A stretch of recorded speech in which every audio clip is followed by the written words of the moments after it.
Hi up guys, in this video I'm gonna show you how to bold text on Instagram.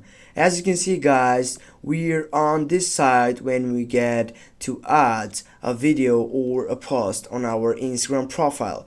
Now in this caption I need to add a bold text because it is in interest of me and my company. For example, what I need to do, just simply get up and go to the browser and type for bold text generator. Click on the first selection and then here I need to add the text right there.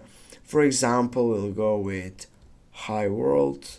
Now I need just to, when I scroll down here, now I will go and select it, go for cut, then get up to my Instagram, go for the caption, just turn it up to paste.